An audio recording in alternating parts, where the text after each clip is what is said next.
Hello, everybody, and welcome back to the PFN Scouting Podcast. I'm your host, Dalton Miller, joined, as always, by my co-host, Ian Cummings. And today is a very special day. It is Thursday, and today is a mailbag day. That means we are answering your questions. Get ready for it. It's going to be a whole lot of fun. But as always, first, Ian, I got to ask, how are you doing today? Doing good. I love mailbag days, man. These are my favorite podcasts. I mean, everyone is a good one, right? When you're talking NFL draft, but with these ones, we can really open up and cover a vast array of topics. And so I love it. On the non-football side, my JV tennis team had our last match yesterday. I thought they played well. So shout out again, guys. Keep plugging, keep putting that work in. But yeah, how are you doing, Dalton? I got to ask you as well. I'm doing okay. I still got this little eye thing going on, but I got some ointment for it, some stuff to keep it moist, I guess. A lot of people don't like that word, but it's the only word that I can really think of right there. Within the first 60 seconds of our podcast, this will be. Wait, what else did I say? Ointment and moist. Ointment and moist. Yeah. Yes. Well, those two things go hand in hand. There we go. Let's get into the questions here. Could Brock Bowers pass Kyle Pitts as the highest drafted tight end ever? That is from Mark Kemp. Yeah, and real quick, thank you all again for submitting the questions. We got a ton of great ones this time. Every time they allow us to open up, we have a few rapid fire ones, and we get very long-winded. So we're gonna try and employ. We're not gonna be long-winded today. We're just gonna go. Exactly. We're gonna try and employ some self-restraint. We'll try here. All right. So Brock Bowers, could he surpass Kyle Pitts? Pitts went fourth overall. It depends on who's up there, what else they need, because quarterback obviously takes precedence. But in a vacuum, I think Bowers does have the talent to do it. Honestly, I think, we talk about the 3-level threat. He is that guy. He's got the explosiveness, the rack, the catching ability, and I think he's a superior blocker than Pitts was coming out, more versatile, a little more forceful. So I say yes, but it depends on who's there and what they need and if they're willing to take that chance. Yeah, that's pretty much how I feel about it. It's really tough because I think if it were a different class, I would say yes and feel pretty good about it.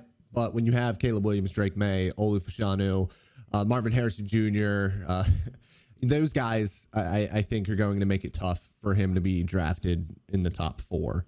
On top of the scare of drafting another Kyle Pitts. And it's not to say that Kyle Pitts has been a bust, because I don't think that he has. He's only the second ever tight end to have 1,000 yards as a rookie.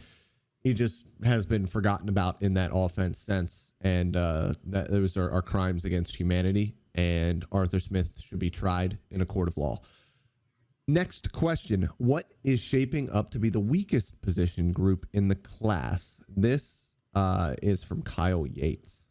Yeah, this is a tough one. I don't think there's a bona fide weak position in this class. I think there's a lot of depth across the board.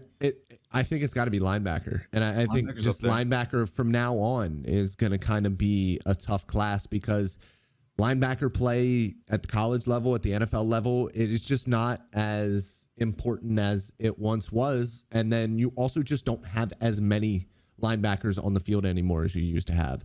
Teams are playing a lot more 3 safety. I mean, you have guys that are hybrids at the college level who are, that 6 foot, 6'1", 215-pound range. Your Owusu-Koramoah type guys who, might play safety at the college level and then be a full-time off-the-ball linebacker at the next level. And we don't really know that right now. So for me, I think that it's linebacker. And I think most of the time it's going to be pretty safe to say that from here on out, it will be linebacker. Yeah, and I will say the linebacker class has a lot of deep sleepers, right? Like, we will look back in 2 to 3 years, and there's guys that maybe went late round or undrafted that ended up carving out roles, and that's just the nature of the position, right? If you can tackle, if you're fast enough to read plays too, that's always going to provide value. But, like Dalton said, just the nature of the position in the modern NFL with defenses, using more nickel, it is just going to be a little undervalued. Another I'll throw in quick is center.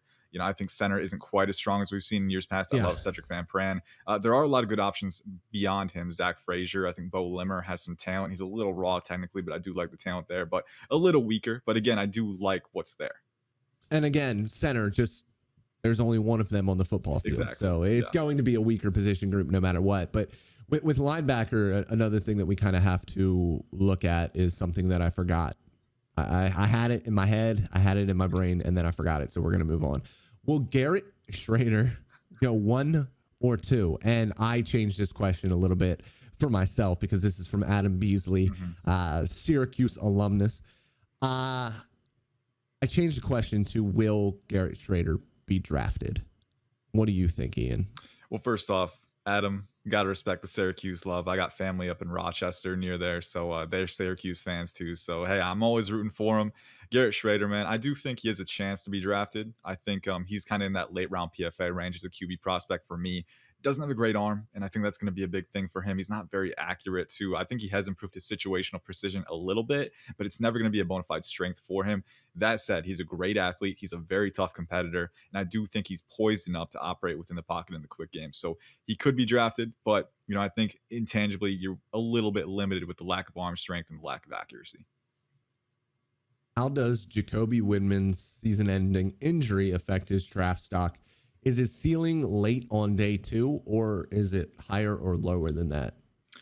Yeah, this is my good buddy Jeffrey over in Lansing, Michigan. Jeffrey thought he used the wrong form of effect. He actually used the right form, so he was like, "Oh, I used the wrong form." He was upset about it. But Jeffrey, you used the right form. Effect and effect are tough. They're tough. They really are. They really are. To figure out which one you're using. In certain situations, sometimes it's very, very easy. But yes, he used the right effect. And I got a bag on him because you got to know. You just got to know, man. I mean, it's simple. No, I'm messing with you, Jeffrey. But glad to hear the question from you. With Jacoby Whitman, I think he was very productive in 2021 and 2022 as a speed rusher, right? That's really his only function, I think. He's not instinctive enough to play off-ball linebacker, in my opinion, and he's not quite big enough to be a 3-down edge defender. So he's a little tricky for me. I think his range is probably, where you start is early to mid day 3.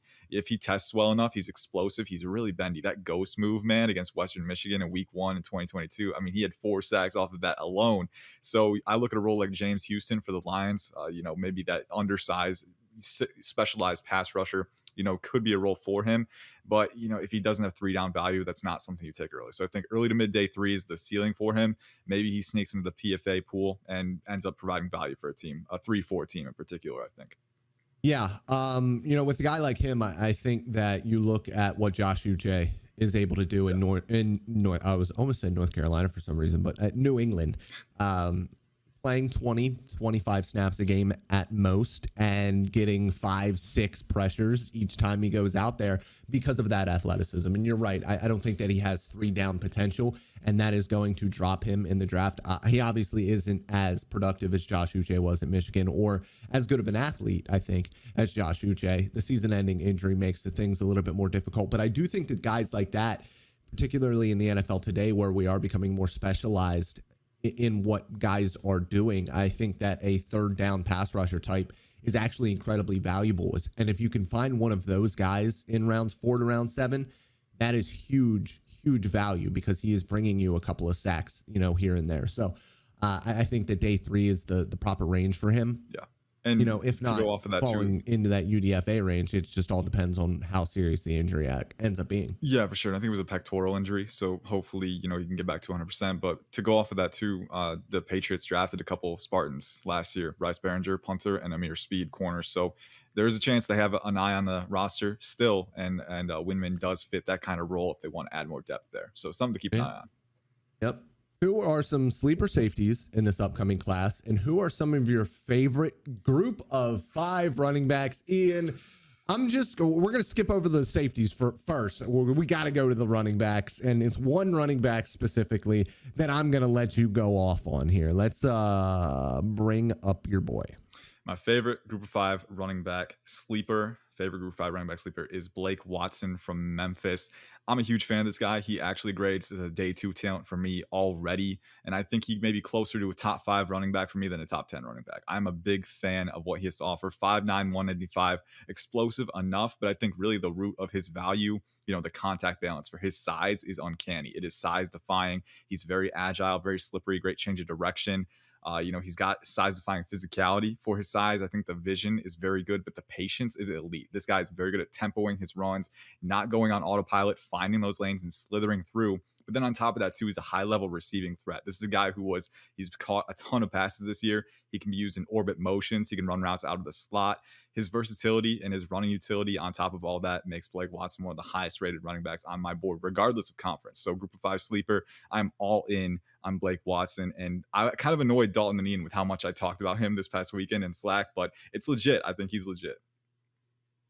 All right, that's good. That's the one group of 5 running back that we're really going to talk about. It does seem with all of the conference realignments, it's just it's kind of tough for the group of 5 guys to really stand out because everybody is in one of the big conferences at this point. But safeties, underrated safeties. I'm gonna go with my one, and then you're gonna go with one, and then I'm gonna go with one. And then you know what I mean? We're going to go back and forth here. Yeah. And you should go first because you have 3 and I have 2. So start off with your Notre Dame safety. Yeah. Thomas Harper from Notre Dame. He transferred from Oklahoma State, I believe. And he has 2 high experience from Oklahoma State, but he's played mainly in the slot this year. So I think that nickel 2 high versatility is really valuable. But he's got good size for sure. Against Ohio State, man, he had some reps in the slot against Marvin Harrison Jr., where he is accelerating with him, not losing a step, really good discipline technique, really fast feet, fluid athlete for his size, physical and support as well. I think the versatility is a really good checking point for him. But on top of that, I think Thomas Harper has the athleticism, has the fluidity, has the playmaking chops to be kind of that defensive hybrid on the back end at the next level. So he's played really well so far this year. That matchup against Marvin Harrison Jr. was big for me because I think it was a barometer for his athletic traits. And I think he passed the test there. So he's one that I'm going to have a very close eye on in the weeks to come. The first one that I'm going to discuss here is Hudson Clark, the safety from Arkansas. And I call him a safety. I think he's just more of a defensive back than he is anything else, because when you look at what he does on that defense, he is in the box. He is in the back end. He's playing a lot in the slot as well. I mean, when you just look at his snap counts, it's 60 in the box. It's 8 on the defensive line. You're over 70 as a free safety. You're over 70 in the slot, and he'll play a little bit of outside cornerback as well. This is a guy who has a ton of experience. He has good size. He played, nearly 600 snaps as a true freshman at Arkansas. Played a little bit less the next year, but has been really, really good for them over the past couple of seasons. He is a playmaker on the back end. Like I said, he's got good size at 6'2". So somebody who is under the radar in the SEC, the conference that I cover, because I didn't even really check him out before this season began. I was actually going to write down Hudson Clark, and I saw you did, and I was like, all right, we're good. Yeah, he's fun, man. I think he has corner experience pre-existing too, so he's fluid, super explosive. I mean, when he's able to extend his strides, it's uncanny. So very fun player. Another guy that's 6'2", really good range on the back end, really good playmaker, as well as Jay Stanley from Southern Miss. I believe he had 5 interceptions last year. He's already on a torrid pace this year, but he's that 6'2", rangy center fielder who can play 2 high, single high, really good length and catch radius as well. I think he's physical enough coming downhill, and he's fluid enough for his size too. A tight, efficient back pedal. I think this is a guy who's the production really shows how he stands above his group of 5 competition. And later in the cycle, he's got the production, he's got the athletic traits. One of those guys where don't overthink it too much. I think he's really going to be a rising sleeper as we go on. The next one that I'm going to discuss is Malachi Moore, and I'm really interested to see what his NFL projection is, because this is a guy who he played a ton as a freshman and then kind of got taken off the field the next 2 seasons, and he's back into a full-time role at Alabama. And he's somebody who is a bit of a liability at times in coverage, especially in man. I mean, the slot for Alabama is a really difficult position to play. I think for him, he is better off in that overhang role, where he can play a little bit closer to the line of scrimmage, play a little bit more against the run and less as a coverage player. And that makes me think, could he be a dime linebacker the next level? Well, he's only 200 pounds, but every time I watch him play football, he is making huge tackles behind the line of scrimmage for this Alabama Crimson Tide defense. And Alabama's defense isn't getting the pass rush that we are used to seeing from them. Now, Dallas Turner is still doing his thing, but outside of him, they are having a lot of issues. And honestly, Chris Braswell is doing all right too. But besides those 2 guys, Alabama can't really rush the passer. So to be able to make plays behind the line of scrimmage is something that is going to continuously put defenses or offenses behind the sticks and allow them to rush the passer a little bit more efficiently. And that's something that he has done. Those, quick screens that are so prevalent in college football are getting absolutely blown up by Malachi Moore this year. And I'm going to just continue to talk about him as long as every time I turn on an Alabama game, I see him making those sorts of plays. Yeah, the physicality in particular is one thing that I think will really translate in the right role. And he's not huge, and that's kind of my problem. I wonder about what he is at the next level, because he is probably sub 200 pounds at the end of the day. I just don't know if he has the coverage chops on the back end, because we haven't really seen him play much on the back end as a safety. And he definitely doesn't have the one-on-one slot capability. So what is he at the next level is more of my question. He's a good football player. He just might not fit in a lot of spots at the next level. But that's the thing. If you can get him at the right value, then it can be a good pick. So it's something to keep an eye on. Thank you, Brian, for this question. I always love, going in depth at these positions. It's always great. My last safety, real quick, that I'll mention, Kendall Bowler from Florida A&M. He's been very productive on the ball the past 3 seasons, really.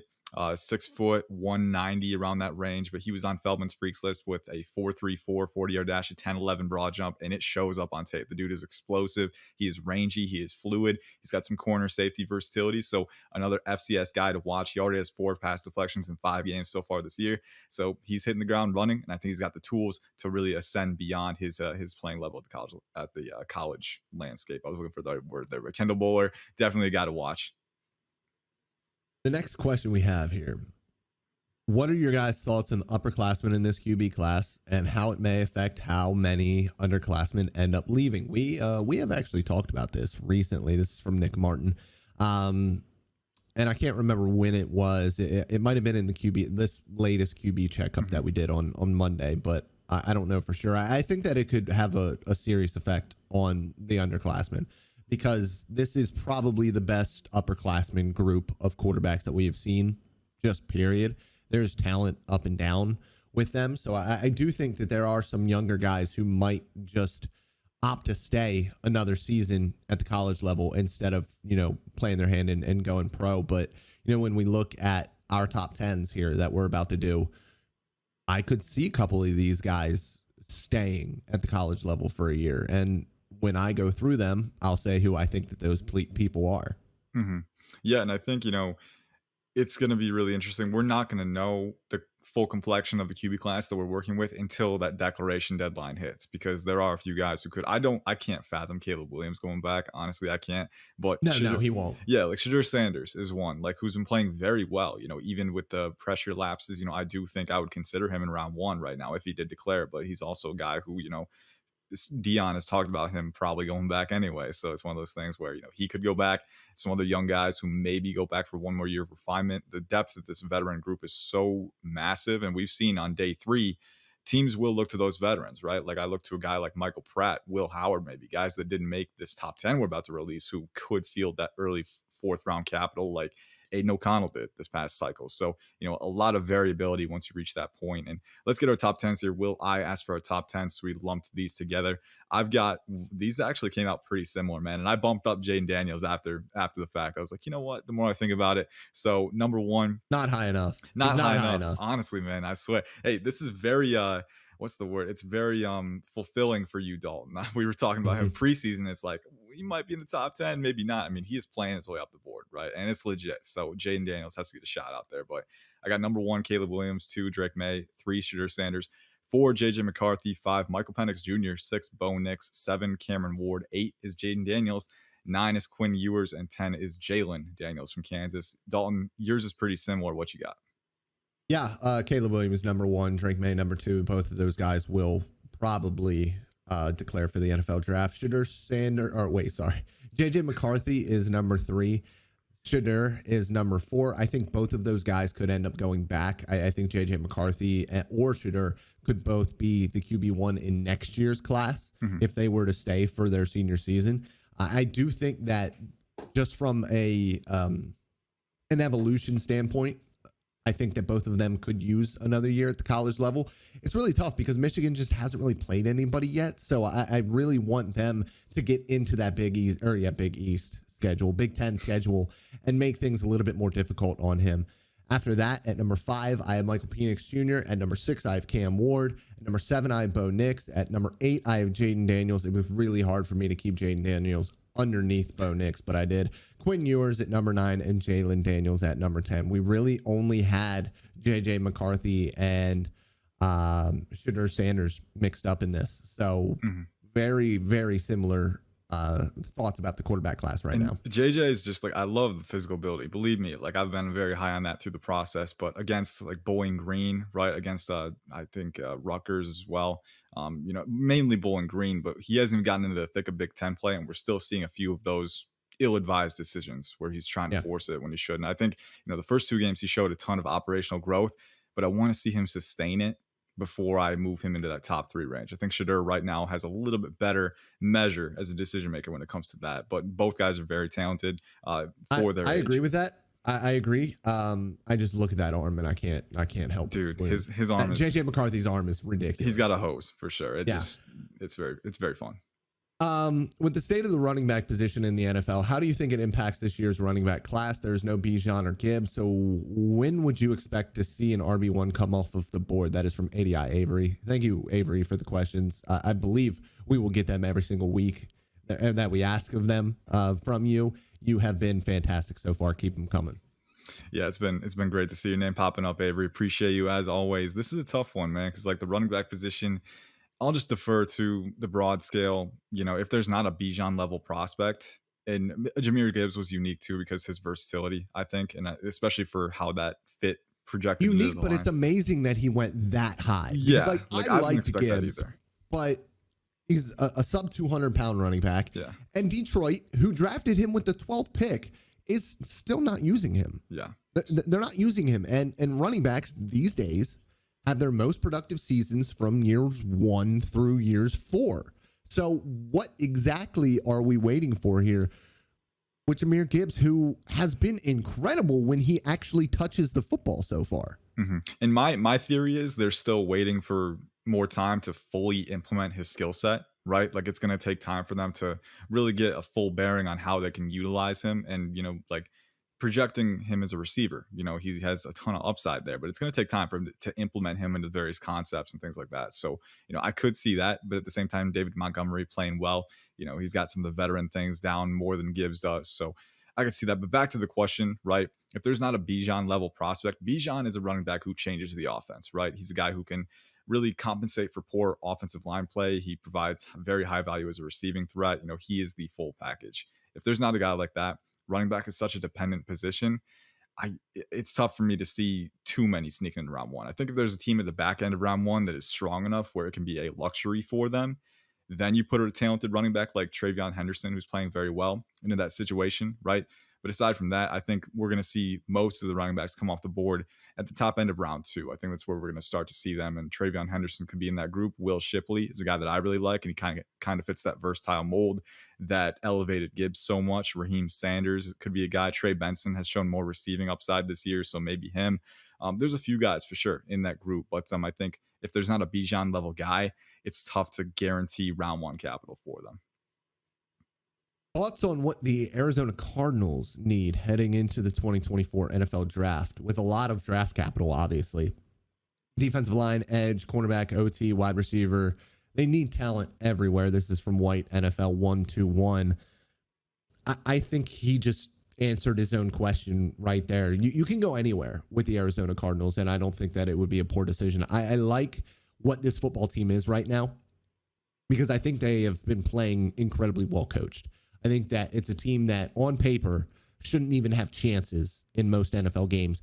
Yet, because of the offensive structure being so good and because that defense plays with its pants on fire, they are keeping up with teams that are much more talented than them and beating one of the 3 to 5 most talented teams in the NFL in week 3. So when I look at this team, I think you just continue to build off of that and say, hey, this roster, we can go anywhere with it. So let's go out and take the best players that we can at the most important positions.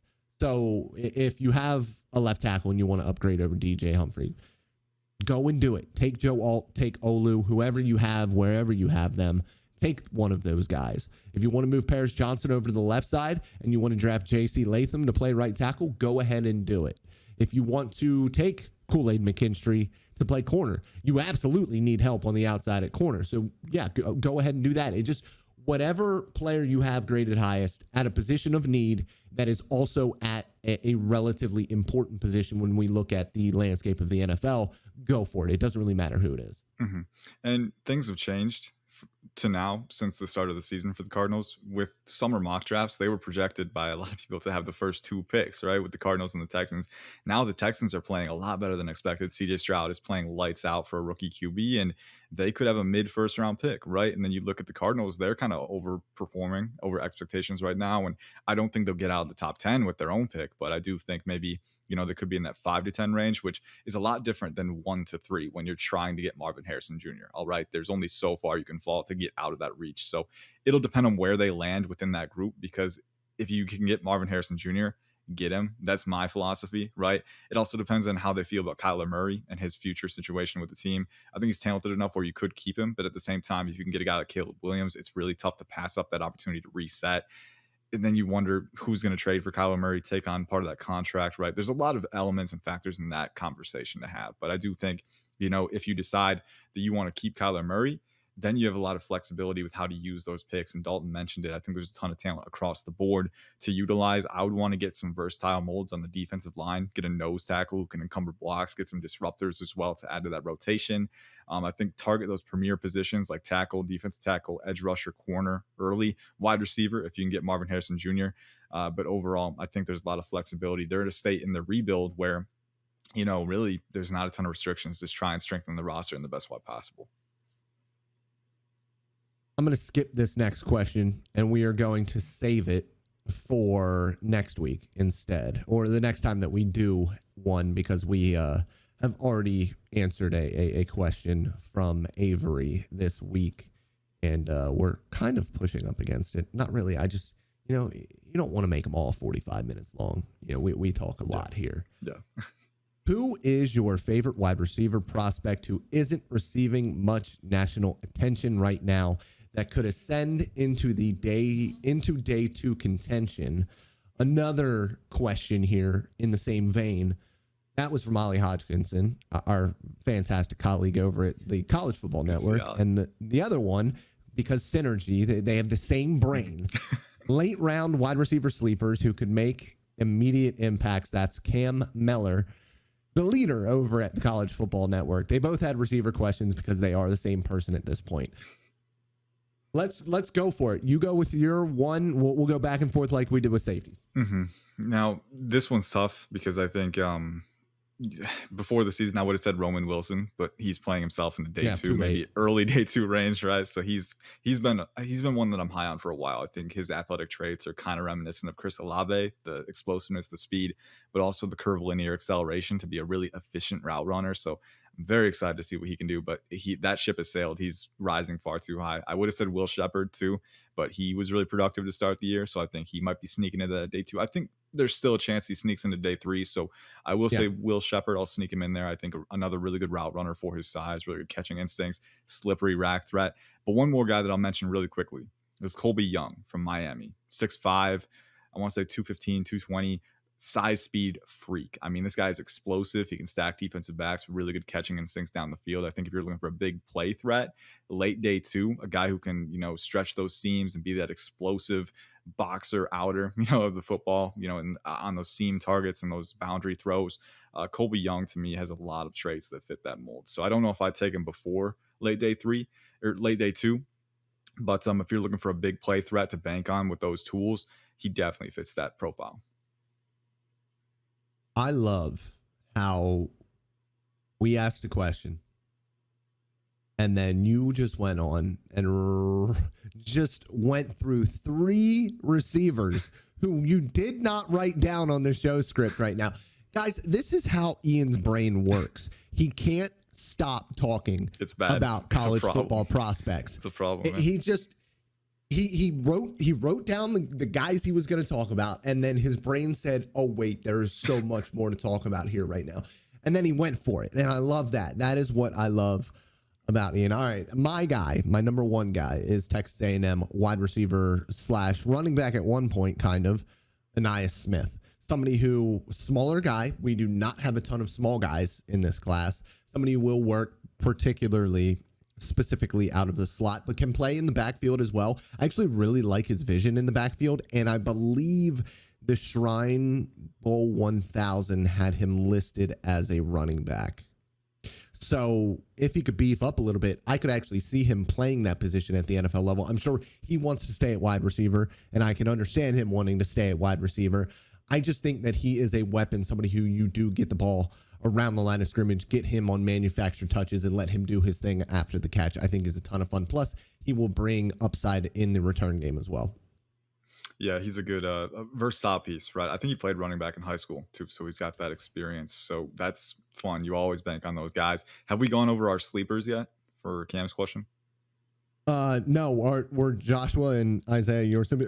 Yeah, that's right. I just did sleepers. I didn't do any of the day two. I got you. Contention stuff, just because for me, I have no idea. There's like 30 wide receivers that I think right now I'd be like, oh yeah, he's a day two guy. No, he's not a day two guy. Not in this class. He's not. So let's go over the sleepers. Real quick. Anais Smith was my first one. Yeah, real quick, I'll go over mine. Joshua Cephas from UTSA, and I know Cam and Ali are probably big fans of him. They like that UTSA Roadrunners team, and for good reason. It's a very talented squad. But Josh Cephas, Zachary Franklin transferred out, and there were targets to give, and Cephas has been very good. Again, very productive. Again, one of those guys who was around 6'3", 190, really lean athlete, but really smooth route runner. I think really flexible for his size. He's got good hands as well. So one of those guys who's going to be a chain mover, but he's got some slippery rack ability where, he's not that guy who can bowl over contact with his frame, but he can kind of scrape through arm tackles. He keeps his legs moving. You'd like to see that. So I think he's one of those lean 6'3" athletes who's got some versatility too on top of his route running ability. So, I don't want to say Puka Nacua, but maybe Puka Nacua, very light, ultra light, right? On in round 6 or round 5, right? Josh Cephas, if you can get him, I think there's some upside there. And then Isaiah Williams, the change of direction is absurd. Another very versatile player who I think has been diluted by Illinois' passing offense. Get him in an offense where you can scheme him touches on whatever you want to do, and I think he can really break out. My second guy is, and this was really tough. I was like, which white wide receiver in the SEC do I want to go for here? I think Ladd McConkey is getting more buzz than Ricky Pearsall is. And I think Ricky, for me, is that guy that goes in round 6, round 7, or goes undrafted and then ends up carving out a decent little NFL career. Because I think he's a natural separator. I think that he brings special teams upside as well.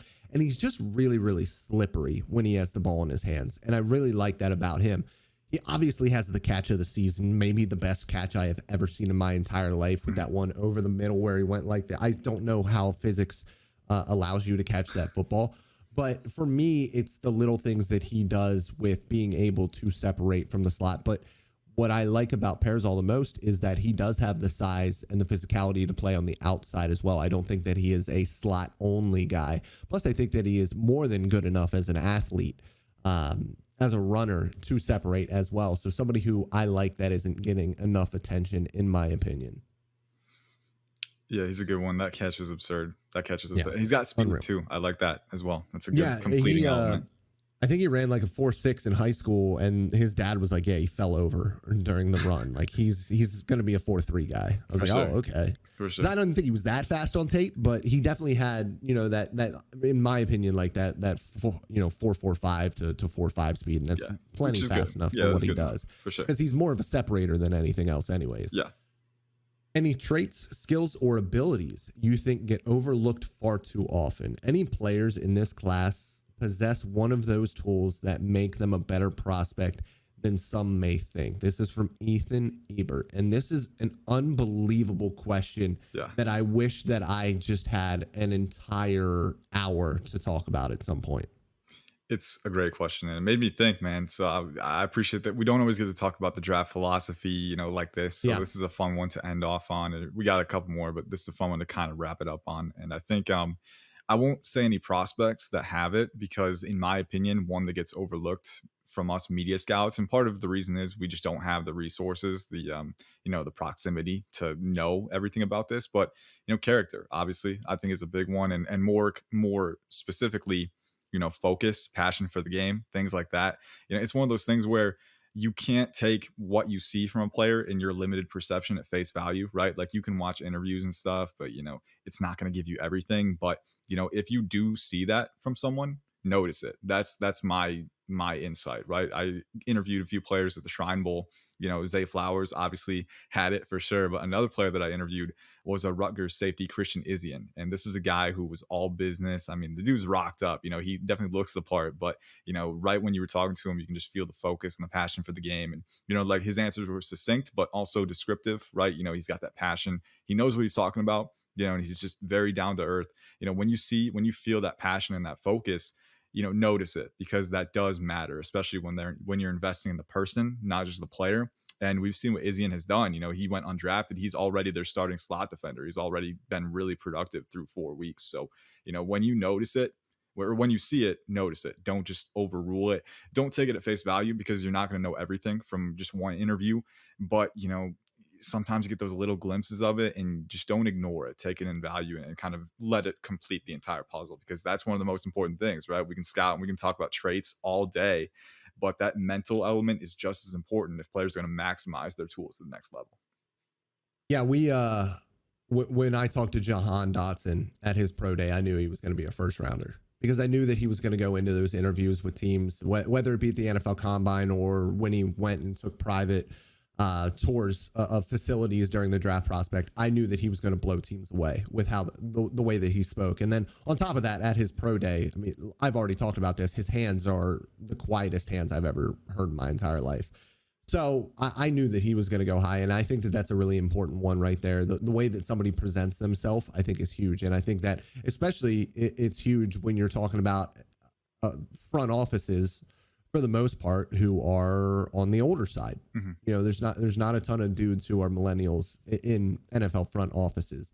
And so I think the way that you present yourself to them is important, whether, it should be or not.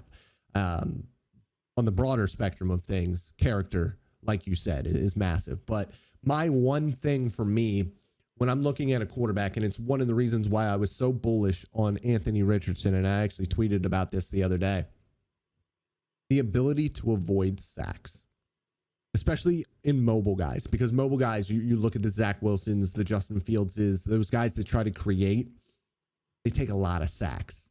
Your Russell Wilsons. Yeah, and I hate to say it, but Kenny Pickett so far this year too.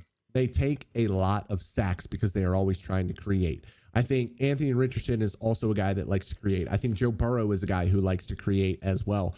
Burrow is a wizard in the pocket. Anthony Richardson knows how to avoid sacks and get rid of the football and learn to live to see another down. And I think that is such an important trait for guys to have, because I think a lot of guys panic. A lot of guys make really poor decisions when they're pressured. And a lot of guys are too willing to try to make a play, overestimate their athletic ability, and take a bad sack in the meantime. And you do not see Anthony Richardson do that. You didn't see him do that at Florida. And especially for mobile guys, that is a trait that does not come around often. And like you said, if you see it, notice it. Mm-hmm. Yeah, honestly, that was one reason why he was basically QB 1B behind CJ Stroud for me. I mean, like, you can bank on the tools all day, and that's the prime selling point. But the dude is not scared. He is not spooked. I mean, he will step up into the pocket. He will navigate through lanes. He will keep his eyes up. He's not going to drop his eyes. He's not going to panic. I mean, that pocket discipline and that pocket composure was so impressive and well beyond his years. And already we've seen it. It was a 1-year starter. Exactly. So the accuracy is still coming along. We expected that, but he has shown exactly what we expected from his pocket composure in the NFL. I mean, this is not a guy whose process is going to erode at the slightest hint of pressure. And that's one of the most important things. So I think, that's definitely one that gets underrated at QB, because we get so enamored by tools, and tools are just as important when you're projecting for future starters. But pocket composure is really a barrier between proper execution and just completely crumbling. And that's life or death at the quarterback position. So I agree wholeheartedly. That's definitely up there. We always talk about linebacker U and DBU. Can you highlight the assistant coaches that are behind the development of top tier prospects year after year that maybe don't get the credit they deserve? We are not going to talk about Brian Hartline, even though he is quite possibly the best position coach in all of college football, or ever in college football. I'm going to go with a huge name that is talked about every day in the college football landscape, but doesn't get talked about enough for his contribution to the defensive backfield on his own football team. That is Nick Saban. I think he is the best defensive backs coach that we have ever seen, period, flat out. I think he's unbelievable what he has done to evolve that position. Not, first of all, at that, star linebacker safety position that he has put his best players in that position during their college careers. The way that he teaches playing cornerback is huge and has been huge for the development of the NFL and college football for years. I mean, he is the number one guy when it comes to defense, and his specialty is on those defensive backs. So for me, he's the first guy who I don't think gets enough credit for that specifically, what he does. Is there anybody that you can kind of think of when it comes to positional coaches? I'll be honest, I haven't been doing this long enough to really have a feel for a ton of positional coaches. Yeah, I got one more. Yeah.